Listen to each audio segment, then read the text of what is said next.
안녕하세요. 인천에 사는 30대 후반 여자입니다. 이혼의 상처가 이제 막 나아갈 쯤이라 이렇게 용기를 갖고 사연을 보냈어요. 지금 남편과 이혼한 지 이제 2년이 넘어가는데요. 요즘 이혼은 별게 아니라고 하지만 생각보다 이혼의 상처가 크더라고요. 이 정도로 많이 힘들 줄은 몰랐어요. 10년 가까이 산 남편과 이혼이라니 생각보다 많이 공허한 느낌이 들긴 하지만 남편과 같이 산 동안 받은 상처가 엄청 크기 때문에 공허함을 신경 쓸 힘조차 없어요. 이 답답한 마음을 풀고 싶은데 솔직하게 털어놓을 곳이 없어 용기를 갖고 사연을 보내봤습니다. 길다면 긴 저의 이야기 한번 들어보실래요? 일단 남편은 저보다 5살 많은 사람이에요. 친구 소개로 만나게 된 사람이었는데 남편과 3번 정도 데이트 후 바로 결혼을 하자고 하더라고요. 그만큼 남편이 저한테 푹 빠져버린 거죠. 사실 전 사람을 잘 믿지 않기 때문에 몇 번 보지 않은 남편과 연애하지 않고 바로 결혼을 결정하기 너무 힘들었어요. 사람은 정말 좋은데 신뢰를 쌓기엔 기간이 너무 짧은 게 흠이었죠. 신중에 신중을 더해서 결혼을 고민했는데요. 다들 결혼을 하는 이유가 엄청 사랑해서일 수도 있지만 하필 결혼할 시기에 만난 사람이 이 사람이라 결혼을 결심한 부부도 많잖아요. 제가 딱 그런 경우였죠. 지금 이 사람을 놓치면 언제 또 결혼할 남자가 나타날까 이런 생각이 나더군요. 저도 안정적인 삶을 누구보다 살고 싶은 여성이었고 화목한 가정을 갖고 싶은 욕심이 어릴 때부터 항상 있었어요. 변명처럼 들리시겠지만 결혼에 대해 5개월 동안 신중하게 고민했답니다. 그렇게 남편과 첫 만남 이후 거의 6, 7개월 만에 결혼하게 됐는데요. 결혼을 준비하면 많이들 싸우고 파혼한다고 하는데 다행히 저희 부부는 싸우지 않고 무난하게 결혼 준비를 할 수 있었어요. 저희 부부는 처음부터 무리해서 집을 사지 말고 전세부터 시작하기로 했어요. 그렇게 각자 번 돈은 각자 관리하기로 하고 결혼 생활을 시작했죠. 저희 결혼 생활이 늘 시끄럽고 힘들었던 이유는 다 시어머님 때문이었는데요. 시어머님은 굉장히 화려한 분이셨어요. 빨간색, 파란색 등등 머리가 항상 알록달록했고 옷 입는 스타일도 엄청 파격적이었어요. 나이 많으면 많을수록 가꾸고 살아야 한다는 마인드를 가진 분이라 가꾸는데 신경을 많이 쓰셨어요. 게다가 성격이 완전 외향적이라서 내향적인 제가 그런 시어머님의 성격을 따라가기가 어렵더라고요. 근데 그런 시어머님은 버는 돈에 비해 소비 습관이 너무 과했어요. 옷을 워낙 좋아하시는 분이라서 틈만 나면 쇼핑을 하시는 편인데요. 너무 과한 게 아닐까? 걱정이 들긴 했었지만 본인의 돈을 사용하는 거라서 크게 신경 쓰지 않았는데 언제 한번 일이 크게 터지게 됐는데요. 남편과 결혼한 지 1년이 넘었을 때 있었던 일이었는데요. 시어머님께서 이번에 아울렛에 가서 쇼핑하고 싶다고 하셔서 같이 가게 됐어요. 그래서 저희 부부와 함께 드라이브 겸 해서 같이 아울렛에 가게 됐었는데요. 저희 부부는 아울렛에서 10만 원 정도 사용한 반면 어머님께선 아울렛에서만 혼자 80만 원을 쓰신 거예요. 분명 80만 원 쇼핑을 하기 한 달 전에도 가방 하나 사신다고 200만 원 가까이 쓴 기억이 있는데 얼마 지나지 않아 80만 원을 쓰신 걸 보고 놀랬었어요. 얼마나 모아둔 돈이 많으면 이렇게 쓰실까 속으로 생각하고 있었어요. 사실 어머님은 친구들한테 옷이나 가방 자랑하는 걸 굉장히 좋아하세요. 어머님 주변 친구들이 워낙 남편 잘 만나서 호화스럽게 사는 편이거든요. 그런 친구분들한테 뒤처지고 싶지 않아 무리해서 쇼핑을 하는 것도 있다고 하더라고요. 이런 이유로 시어머니가 참 사치벽이 심하다고 느꼈습니다. 근데 며칠 후 어머님이 저희 부부를 찾아오신 적이 있었는데요. 왜 갑자기 찾아오셨나 싶었는데 알고 보니 카드값 때문에 오신 거였더라고요. 얘들아, 이렇게 갑자기 찾아와서 정말 미안한데 돈 좀 빌려줄 수 있니? 요즘 돈 때문에 잠도 제대로 못 자고 있다. 네? 갑자기 돈은 왜요? 급하게 쓸 일이 있으신 거예요? 아니, 그게 사실 이번에 카드값이 너무 많이 나와서 말이야. 엄마, 이번에도 카드값 많이 나왔어? 이번에도 옷 사느라 카드값 많이 나온 거지? 도대체 얼마나 나왔길래 이렇게 갑자기 찾아와? 300만 원. 딱 한 번만 빌려주면 다음부터 이렇게 빌리는 일 없도록 할게. 지금 묵어둔 돈 해지하고 갚을 수 없어서 그래. 알고 보니 어머니 카드값만 무려 300만 원이 나왔어요. 엄청 큰 금액이라 엄청 황당하고 당황스러웠는데요. 어머님이 예금 따로 묵어둔 돈 말고는 당장 쓸 돈이 없다며 돈을 빌려달라고 하시더라고요. 결국 남편은 지난달에 받았던 보너스와 본인 용돈을 합쳐서 어머님 카드값을 대신 해결해줬어요. 사실 이번 일 말고도 남편이 어머님이 사고친 일을 대신 해결한 적이 많았었는데요. 휴대폰 통신비까지 내지 못할 정도로 생활비를 탕진한 날이라면 남편이 핸드폰비를 내주거나 병원비가 많이 나온 날이라면 그때도 남편이 도와주기도 했었어요. 근데 그 정도는 아들로서 해줄 수 있는 일이라 크게 터치하지 않았어요. 부부라서 남편 돈이 계속 나가는 건 좀 신경 쓰이긴 했었지만 몇 천만 원씩 나가는 돈도 아니고 몇십만 원 선 안에서 해결될 일이라서 크게 터치하진 않았었답니다. 근데 이번엔 카드값이 300만 원이나 나왔다고 하길래 남편이 그 돈을 빌려준다고 할 때 썩 내키지가 않더라고요. 그리고 과연 어머님이 이 300만 원이란 이 큰 돈을 진짜 갚으실까 싶더라고요. 여보, 지난번에 어머님한테 300만 원 빌려줬잖아. 근데 그거 어머님이 갚으셨어? 그때 어머님 뵙고 나서 한 번도 연락이 없으셔서. 아니, 안 갚았는데? 아무리 빌려준 돈이라고 해도 엄마한테 그 돈을 어떻게 받겠어. 나이도 많은 양반인데 그 돈 갚을 능력도 안 되고. 그냥 안 받을 생각으로 준 돈이었어. 뭐? 아니, 그걸 왜 안 받을 생각으로 빌려줘. 30만 원도 아니고 300만 원인데 당연히 받아야지. 아무리 가까운 가족 사이라고 해도 돈 거래는 철저하게 해야 하는 거야. 이번 주 내로 어머님한테 300만 원 받아. 당신 도대체 왜 그래? 남도 아니고 엄마한테 300만 원쯤은 그냥 줄 수 있는 거잖아. 당신 돈 준 것도 아니고 내 돈 준 건데 왜 당신이 난리야? 뭐? 당신 말 그렇게밖에 못해? 나 당신 와이프야, 와이프. 아무리 우리가 돈 관리 각자 한다고 해도 우리 엄연히 부부야. 당신이 번 돈은 당신이 관리하는 거겠지만 우리가 각자 모아둔 돈은 나중에 우리가 늙었을 때 조금이나마 같이 편하게 살려고 준비하는 과정인 건데 이렇게 선 그으면 안 되지. 그럼 당신은 우리 엄마를 너무 남처럼 대하는 거 아니야? 당신 말대로 우리가 부부고 가족인 것처럼 우리 엄마도 우리 가족이야. 300만 원 정도는 한 번쯤 엄마한테 줄 수 있는 거라고는 생각 안 해봤어?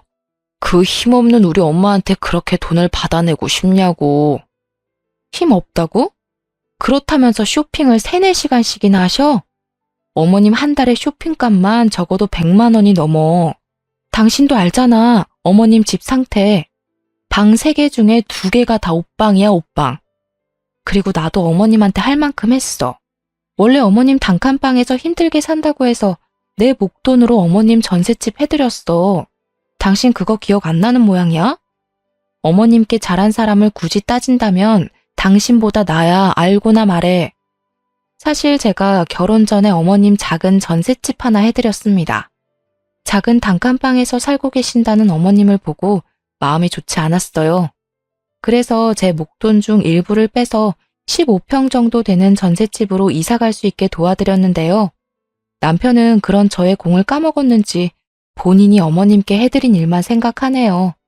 저의 말에 할 말을 잃은 남편은 결국 저한테 사과를 하더라고요. 그래서 남편은 결국 한 달에 50만 원씩 쪼개서 어머님께 돈을 돌려받았습니다. 남편은 본인이 그렇게 화낸 게 미안했는지 50만 원씩 받아낸 총 300만 원을 저에게 주더군요. 전 그 돈을 쓰지 않고 그대로 갖고 있었어요. 300만 원 일은 있고 남편과 해외여행을 다녀온 적이 있어요. 저희 부부는 신혼여행 이후로 제대로 된 여행을 다녀온 적이 없었기에 일주일 정도 동남아 여행을 가기로 했는데요. 처음엔 어머님과 같이 가려고 했었지만 남편이 먼저 이번엔 우리 둘만 가자고 하더군요. 저희 부부가 동남아 여행을 간다는 소식을 듣게 된 어머님은 면세점에서 선물 하나 사오라고 하셨어요. 그래서 여행을 즐기는 동안 어머님 선물 어떤 걸 사드릴까 고민하고 있었는데 때마침 면세점에 스카프가 있더라고요. 어머님이 평소 스카프를 자주 착용하셔서 10만 원대 스카프 하나 사기로 결정했어요. 여행을 다녀온 당일 어머님께 선물을 드리게 됐는데 어머님이 선물이 마음에 안 드는 눈치더라고요. 제가 사드린 스카프를 전혀 사용하지 않으셨고요. 그걸 받고 심드렁하더니 그 이후로 2주 넘게 삐져 있었어요. 어머님, 도대체 왜 그동안 저희 연락 안 받으셨어요? 연락 안 받을 수도 있지, 왜 그러니? 무슨 일 때문에 왔는데? 어머님이 하도 연락을 안 받으시니까 무슨 일 있는 줄 알고 직접 찾아왔어요. 그동안 무슨 일 있으셨어요? 그래, 이왕 이렇게 말 나온 김에 솔직하게 말할게. 너희 이번 여행 다녀왔을 때 내가 선물 하나 사오라고 했었지? 근데 어떻게 고작 스카프 하나 달랑 사올 수가 있니? 어머님 평소에 스카프 좋아하시니까 취향 생각해서 사온 거였어요. 스카프 마음에 안 드셨어요? 누가 요즘 면세점에서 스카프만 사니? 다른 집 며느리는 여행 다녀오면 시엄마 생각해서 명품백이나 비싼 화장품 세트 같은 거 사서 준다고 하던데 너는 고작 스카프만 사오니? 주변 친구들한테 창피해서 자랑도 못했어. 어머님이 충분히 서운하실 수 있는 부분이겠지만 저희 어머님 명품백 사드리려고 여행 간 거 아니었어요. 그리고 명품백이 1, 20만 원 하는 물건도 아니고 적어도 2, 300만 원은 거뜬히 깨지는 건데 저희가 그것까지 사드릴 돈이 없었어요. 여행 갈 돈은 있고 이 시엠이 가방 하나 살 돈은 없다는 게 말이 안 되잖아. 정말 실망이다 실망이야. 생각보다 어머님의 삐짐이 오래 갔었어요. 저한테 본인 잔심부름을 시키는 것은 물론이고 제가 다니고 있는 회사 앞에 갑자기 찾아와서 5만 원, 10만 원씩 용돈을 가져간 적이 한두 번이 아니에요. 말도 없이 회사 앞까지 찾아오실 분이 전혀 아니신데 이번 일로 복수라도 하고 싶은 것인지 수시로 그러시더라고요. 예전에 남편이 시어머님께 빌려준 300만 원을 저한테 준 적이 있었잖아요. 그 돈을 그동안 쓰지 않고 갖고 있었던 게 천만 다행이었어요. 그 돈으로 결국 어머님 명품 가방 하나 사드렸습니다. 아무리 남편이 저한테 준 돈이지만 그래도 남편한테 미리 말하고 가방 하나 사드렸어요. 남편은 고맙다고 절 안아주더라고요. 이런 철없는 시어머님 때문에 하루에 수십 번은 천국과 지옥을 오고 갈 때가 많아요. 저에게 가방을 선물 받은 어머님께선 동창 모임에 가서 가방 자랑을 엄청 했다고 들었어요. 우리 며느리가 사줬다면서요. 그래도 그 말을 들으니 기분은 좋았네요. 그런데 제가 이혼을 결정하게 된 큰 대형 사고가 터졌었는데요. 어머님께선 동네 아주머니 두세 분과 자주 놀러 다니는 편이셨어요. 주로 꽃구경을 가거나 함께 카페를 다니셨어요. 카페에서 3, 4시간씩 수다를 떨 정도로 가까운 사이 같더라고요. 그런데 언제부터 동네 아주버님들과 같이 나이트를 다니기 시작하셨어요. 아무리 흥이 넘치고 화려한 걸 좋아하신다고 해도 나이트를 다니시던 분들이 절대 아니었어요. 흥을 풀기 위해 노래방에서 한두 시간 노래 정도 부르는 정도였지 나이트에 가는 편은 아니었는데요. 나이트를 다닌다고 들었지만 전 크게 반대를 하지 않았어요. 아버님과 사별한 지 꽤 되셨기에 적적하시니까 다니는 거겠지 라고 대수롭지 않게 넘겼고 남편도 크게 반대하지는 않았어요. 처음엔 일주일에 한 번 정도 가시는 것 같더니만 어느 순간 일주일에 두세 번은 가는 것 같더라고요. 그래서 너무 다니는 거 아닌가 싶었는데 오히려 어머님은 나이트만 다녀오면 스트레스가 풀린다고 너무 좋아하셨어요. 나이트에 다니고 나서부터 쇼핑하는 횟수가 의외로 줄기도 해서 차라리 다행이다 싶었죠. 근데 언제 한번 어머님께서 연애를 한다고 말씀하셨었는데요. 어머님이 아버님과 사별하고 나서 단 한 번도 연애를 한 적이 없었어요. 재혼할 생각도 전혀 없다고 말씀하신 분이라 그런 어머님께서 연애를 시작하셨다 해서 깜짝 놀랐는데요. 얘들아, 나 요즘 만나는 남자 한 명 있어. 너희들한테 이걸 말해야 하나 고민 많이 했는데 만나다 보니 이 남자 좀 괜찮은 것 같아서 너네한테도 솔직하게 말해야겠구나. 어머님, 너무 축하드려요. 어떤 분이세요? 어서 말해주세요. 나이트에서 만난 남자이긴 한데 그 사람도 와이프랑 사별한 남자더라고. 그 후로 여자를 만날 생각 전혀 없었는데 이번에 처음으로 날 좋아하게 됐다네. 에휴, 참 부끄럽다. 너희들은 내가 연애해도 괜찮겠니? 당연하죠. 전 진작에 어머님이 연애하길 바랬어요. 당신은 어때? 어머님이 연애하시니까 좋지? 근데 걱정되는 게 있어. 나이트에서 만났다는 게 참 마음에 걸리네. 아무리 둘 다 연세가 있으신 분이라고 해도 만난 장소가 너무 불순하잖아. 정말 괜찮은 분 맞아? 내가 산 세월이 있는데 남자 하나 볼 안목도 없겠어? 참 다정하고 좋은 사람이야. 어머님은 소녀처럼 정말 좋아하셨어요. 연애할 생각이 없다고 하셔서 평생 혼자 사시는 게 아닐까 걱정이 많았었는데 이제 어머님도 새 삶을 살 수 있다는 사실에 정말 행복하더라고요. 어머님께서 이번에 새로 만나는 남자친구는 어머님보다 4살 정도 많은 분이셨어요. 두 분께서 일주일 내내 만나서 데이트를 즐기고 그런다고 하셨는데요.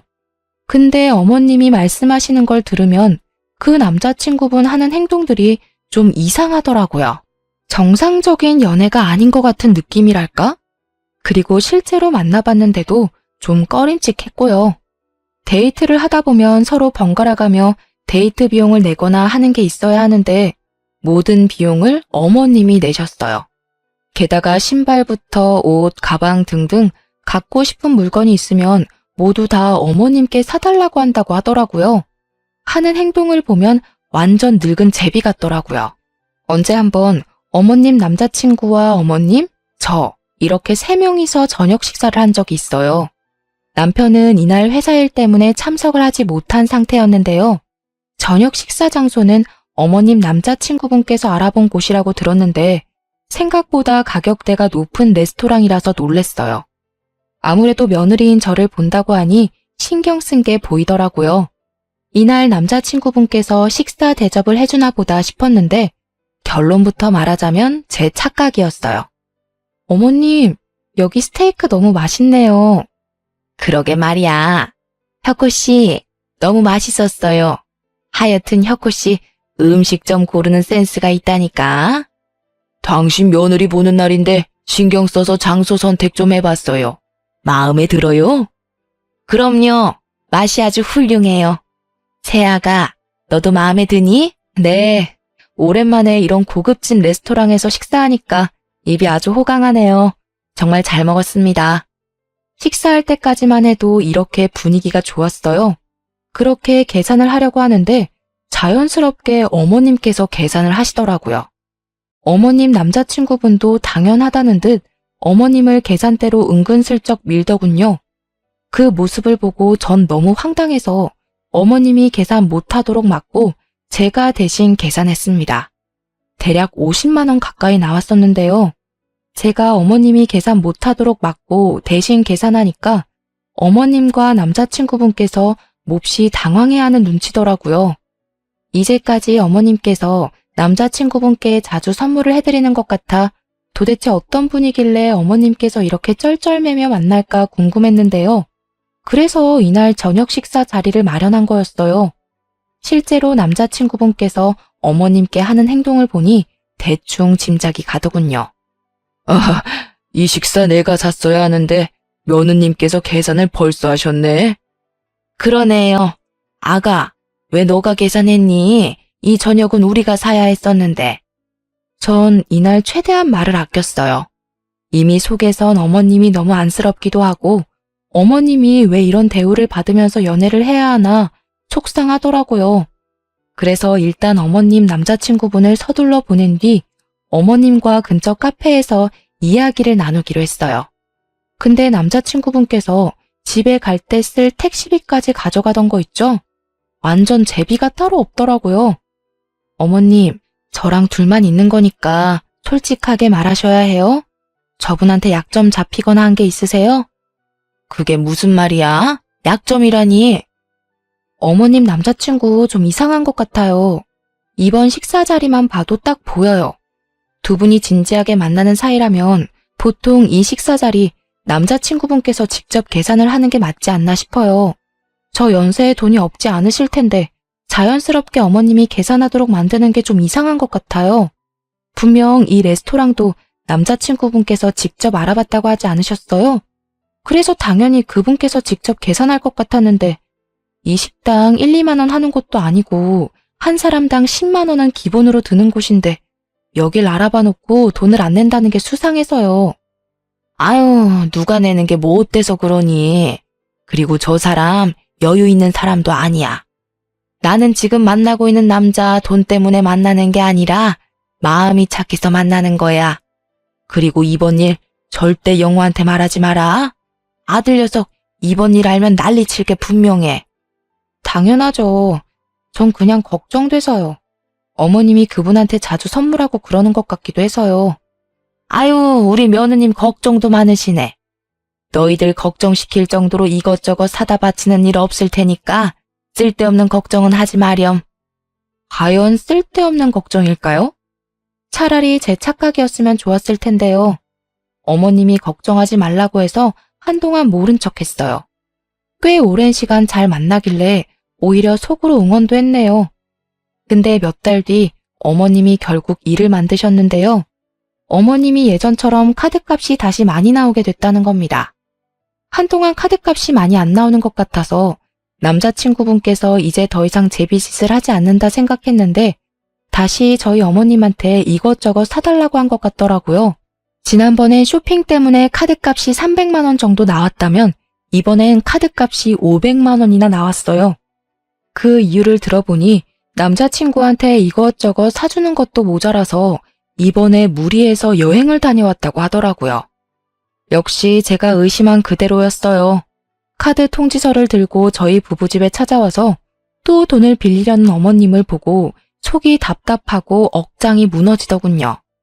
게다가 카드값 밀린 것도 모자라서 현재 핸드폰비와 보험비까지도 밀린 상태라 이 전부 다 해결해야 한다고 말씀하시는 어머님은 눈물을 글썽이더군요. 아니, 왜 본인이 내야 할 돈까지 내지 못하면서 그 할아버지한테 충성을 다하는지 이해가 안 가더라고요. 미안하다. 내가 새아가 너 얼굴 볼 면목이 없다. 이 나이 먹고 카드값 하나 해결 못하다니. 이번 한 번만 부탁한다. 어머님, 진짜 정신 좀 차리세요. 이게 도대체 몇 번째예요? 제가 분명 말씀드렸죠. 그 할아버지 조심하라고요. 근데 어머님이 그러셨잖아요. 걱정하지 않아도 좋다고. 근데 이게 무슨 짓이세요? 네? 화내지 말고 제발 한 번만 부탁할게. 어머님 앞으로 예금 하나 있으시죠? 그거 억지로 갖고 있지 말고 해지하세요. 그걸로 밀린 핸드폰비랑 보험비까지 정리하시면 되겠네요. 어머님께선 노년연금과 함께 우리 부부한테 조금씩 용돈을 받아서 생활하시는 분인데 무슨 생각으로 이렇게 감당하기 어려운 일을 벌이신 걸까 답답하기만 하더라고요. 젊은 남자와 만나서 호구당하는 것도 아니고 그 늙은 할아버지한테 간이고 쓸개고 다 내줄 것처럼 행동하는 어머님이 정말 이해가 안 되었죠. 어머님이 가지고 계신 예금 하나가 있는데 전 그 예금을 해지하라고 말했습니다. 근데 어머님께선 쭈뼛쭈뼛거리더니 충격적인 말 한마디를 하셨어요. 그 돈, 그 사람한테 있어. 네? 어머니, 정말 왜 그러세요? 얼마나요? 얼마나 주셨는데요? 6천만 원. 그 사람이 주식 좀 할 줄 안다고 하길래 내가 투자 목적으로 6천만 원 줬어. 2배 이상 불려준다고 하길래. 근데 정말 잘 되고 있는 것 같더라고. 어머님이 주식에 대해 뭘 안다고 그러세요. 요즘 주식시장 얼마나 안 좋은데요. 그거 손해보더라도 당장 돌려받으세요. 아시겠어요? 그거 돌려받는 대로 카드값이랑 핸드폰비 다 해결하시고요. 어머님을 집에 돌려보내고 전 시름시름 앓았습니다. 어머님 때문에 마음 편할 날이 없기 때문인데요. 그날 저녁 남편이 퇴근하고 나서 시름시름 앓고 있는 저한테 왜 그러냐고 묻더군요. 전 그런 남편에게 어머님과 있었던 일을 모두 말했어요. 근데 남편은 이미 알고 있던 것처럼 반응이 싱겁더라고요. 그리고 주식 얘기를 꺼냈었는데 그때부터 사색이 되더군요. 혹시 당신도 그 할아버지한테 돈 준 건 아니지? 자기야, 일단 화내지 말고 들어. 나 그분한테 3천만 원 드렸어. 나도 요즘 주식에 대해 관심이 있는데 그분이 딱 주식을 하고 있다고 해서 한번 투자 좀 해봤어. 근데 정말 잘하는 분이라고 하더라고. 너무 걱정 안 해도 돼. 당신 정말 미쳤어? 그걸 왜 나한테 허락도 없이 투자를 하냐고. 3천만 원이 네 집 개 이름도 아니고 왜 마음대로 그걸 주냐고. 어머님도 6천만 원이나 드렸다더라. 왜 둘 다 나한테 그러는 거야? 그분이 사기라도 치면 어쩌려고. 아니야. 그분 사기치거나 그럴 분은 아닌 것 같아. 그리고 당신이 무슨 돈이 있다고 3천만 원이나 그 사람한테 투자를 해? 사실 우리가 예전에 공동으로 모아둔 3천만 원 예금 그거 깨서 드렸어. 정말 미안해. 내가 그거 꼭 제자리로 돌려놓을게. 나 한 번만 믿어줘.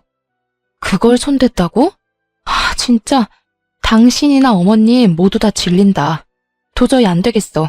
우리 이혼하자, 이혼해. 이혼이라니. 이혼은 절대 안 돼. 나 당신이랑 못 헤어져. 내가 왜? 전 한동안 친정집에 가기로 했습니다. 생각 정리가 되면 그때 이혼을 할지 말지 결정하기로 했는데요. 친정집에 2주일 정도 가 있을 동안 시어머님과 남편에게 큰일이 터졌어요. 어머님 남자친구가 잠수를 탔다고 합니다. 어머님께서 돈을 돌려달라고 말한 순간 그때부터 연락이 닿지 않았다고 해요. 어머님이 그 남자친구 집에 찾아갔었는데 이미 모든 짐을 다 뺀 상태로 어머님이 모르는 곳으로 도망갔다고 합니다. 저는 이미 예상하고 있던 결과였어요. 요즘 이런 사람들 한둘이 아니라고 하잖아요. 시어머님 남자친구분 하는 행동만 봐도 딱 사기칠 사람 같았어요. 어머님은 그분한테 콩깍지가 제대로 씌어서 그걸 모르고 있던 거였어요. 알고 보니까 어머님만 사기를 당한 게 아니라고 해요. 어머님과 같이 나이트를 다니던 동네 아주머님들도 그 할아버지의 말만 믿고 주식에 투자했다가 돈을 돌려받지 못했다고 하네요. 6천만 원 사기를 당한 어머님은 약과였어요. 어떤 아주머니는 1억 가까이 돈을 잃었다고 합니다. 어머님은 물론이고 남편까지 돈을 돌려받지 못한 상태로 전 이번 일을 알게 된 후 이혼하기로 결정했어요. 이혼하자고 말하니 남편은 정말 손이 발이 되도록 싹싹 빌었습니다. 어머님은 이번 일로 제정신이 아닌지 오히려 이런 일로 이혼을 하냐면서 적반하장으로 나오더라고요. 넌 이런 일 가지고 이혼을 꼭 해야겠니? 부부란 게 어려움이 있으면 같이 이겨낼 줄도 알아야지. 이혼하자는 소리가 어떻게 바로 나올 수가 있어? 어머님, 이제까지 어머님이 저희한테 한 행동들을 생각해 보세요. 저는 남편도 남편 일이지만 어머님 그 철딱선이 없는 행동 때문에 숨 막혀서 이 사람이랑 못 살아요. 어머님 수준껏 생활을 해야지 탱자탱자 돈 쓰기만 하시는데 옆에서 그걸 제가 다 어떻게 감당하고 살아요? 그리고 어머님이 분명 그러셨죠? 이제까지 산 세월이 있어서 안목이 좋다고요. 근데 어머니 인생 헛사셨어요. 이 연세에 어떻게 감당하려고 남자 하나 잘못 만나서 돈까지 잃으셨어요? 무슨 힘으로 다시 일어나시려고요? 저 어머님 보기 싫어서라도 이 사람이랑 이혼하고 싶어요. 어머머머, 얘 말하는 것 좀 봐. 말이면 단 줄 알아? 당신은 나랑 이혼하면서 그 할아버지한테 준 3천만 원 나한테 다시 돌려줘야 할 거야. 그 3천만 원 중에서 2천만 원은 내 돈이나 마찬가지였잖아. 그리고 어머님도 지금 살고 있는 전셋집 빼셔야 할 거예요. 그 전세자금 다 제 돈인 거 잊지 않으셨죠? 당장 집 정리하고 돌려주세요. 전 이 말만 남기고 집에 있는 모든 짐을 빼서 다시 친정집에 들어갔습니다. 남편은 저희 친정집에 찾아와서 울고 불고 난리가 아니었어요. 그런 남편을 보고 친정아빠는 남편 얼굴에 소금을 뿌리며 당장 꺼지라고 고래고래 소리를 질렀답니다. 엄마도 그런 시엄마 밑에서 살 필요 없다고 이혼 결정 잘했다고 말했어요. 언제 한 번은 남편이 제가 다니고 있는 회사 앞까지 찾아왔어요. 퇴근 시간 맞춰서 와 있었더라고요. 전 창피한 나머지 그런 남편을 데리고 서둘러 회사 근처에 있는 카페로 갔는데요.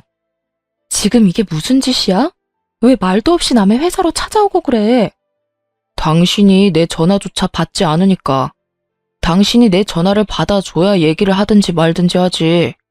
왜 내 전화 안 받아? 정말 나랑 이혼이라도 하겠다는 거야? 내 말을 뭘로 들은 거야? 나 당신이랑 이제 못 산다고, 이혼하고 싶다고. 왜 자꾸 물어봐? 이해 못했어? 자기야, 제발. 나 한 번만 봐줄 수 없어? 나 정말 반성 많이 하고 있어. 우리 엄마도 후회 엄청 하고 있고.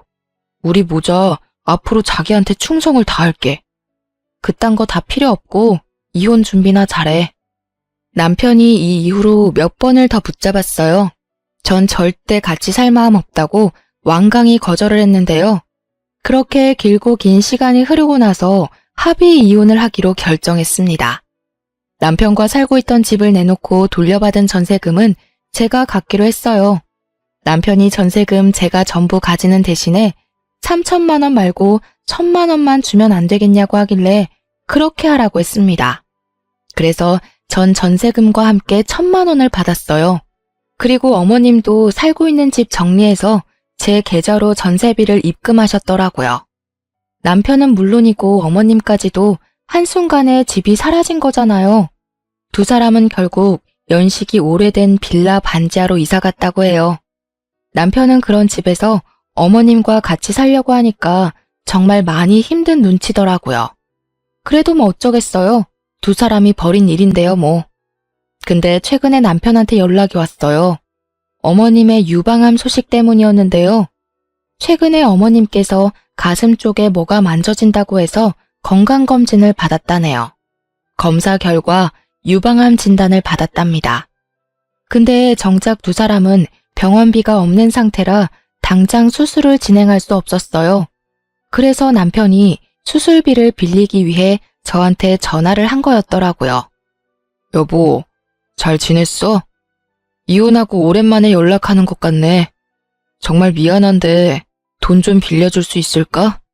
우리 엄마가 이번에 암 진단을 받아서 내가 지금 너무 찌질한 거 알겠지만 엄마가 아프다는데 어쩔 수가 없네. 당신이랑 이혼하고 나서 나 쥐뿔도 없어. 당신도 알잖아, 우리 사정. 이번 한 번만 도와줄 수 없어? 딱 한 번만 도와주면 진짜 당신한테 연락 안 할게. 내가 뭘 믿고 두 사람한테 돈을 빌려줘.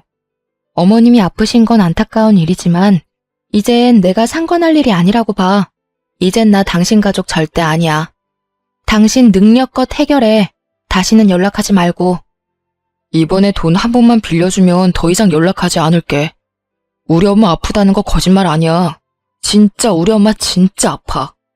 지금 치료 안 받으면 우리 엄마 죽을지 몰라. 사람 한 번 살린다 생각하고 돈 좀 빌려주라. 나 정말 미치겠어. 반대로 장모님이 암이라고 생각해봐. 당신도 속상할 거잖아. 내 입장 딱 한 번만 생각해줘. 우리 이제까지 산 정을 봐서라도 딱 한 번만. 나 당신이랑 이제까지 산 정 하나도 없어. 이미 당신한테 있던 정 다 떨어졌어. 그리고 어머님이 아프든 말든 나 속상할 거 하나도 없고 이제 완전 남의 일이야, 남의 일. 당신이 대출을 받든 콩팥을 팔든 어떻게든 알아서 해결해. 나한테 돈 빌릴 생각하지 말고. 전 단호하게 남편의 부탁을 거절했어요. 처음엔 어머님이 아프다는 말에 조금은 고민이 되긴 했었어요. 하지만 그걸 제가 책임질 필요는 없잖아요? 이젠 제 가족도 아닌 사람한테 돈과 시간, 마음을 쓰고 싶지 않았어요. 남편과 연락한 그날 저녁에 시어머님께서 직접 저희 친정집에 찾아왔더라고요. 제가 남편의 부탁을 거절한 걸 알고 급한 마음에 저희 친정집에 찾아온 거래요. 아니, 그래도 그렇지. 여기가 어디라고 찾아오나 싶더라고요. 참 어려운 사이인데 말이에요. 어머님의 모습을 보니 정말 아픈 사람이 맞긴 한 것 같더라고요.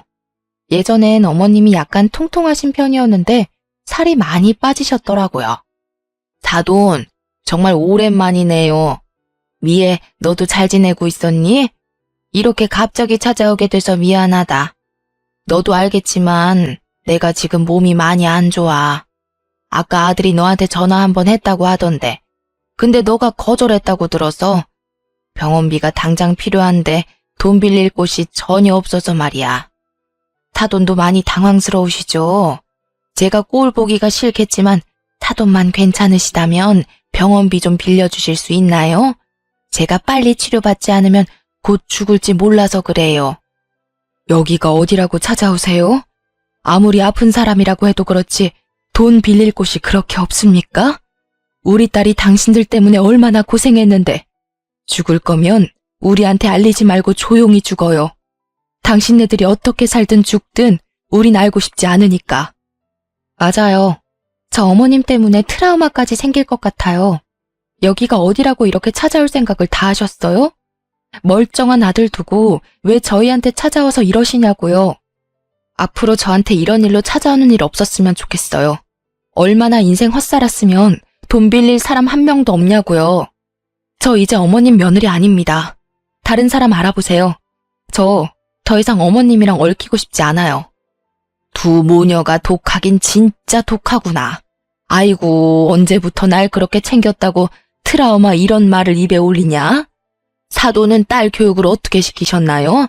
딸년이나 애미나 똑같네, 똑같아. 뭐? 딸년? 아픈 년이 못하는 말이 없네. 당신은 아들 새끼 얼마나 잘 키웠길래 그래? 쥐뿔도 없는 년이 입 달렸다고 말 함부로 하네. 죽을 고비 앞두고 있으니까 눈에 뵈는 게 없는 거야? 당신이 뒤지든 말든 우리가 상관할 바 아니니까 당장 꺼지라고. 불쌍한 척은 다 하던 시어머니가 한순간에 독한 마녀처럼 비아냥거리기 시작하더라고요. 아픈 사람이 맞나 싶을 정도로 굉장히 못된 사람처럼 보였는데요. 조금이나마 빌려줄 마음이 있었는데 비아냥거리는 어머님의 모습을 보고 그 마음이 싹 사라지게 됐습니다. 자칫 어머님의 연기에 넘어갈 뻔했네요. 사람이 연기를 저렇게 잘할 수 있을까요? 그런 시어머니의 모습을 보고 화가 난 우리 친정엄마는 화분에 넣어두려 펼쳐놓은 흙을 시어머니 면상에 뿌리면서 내쫓았습니다.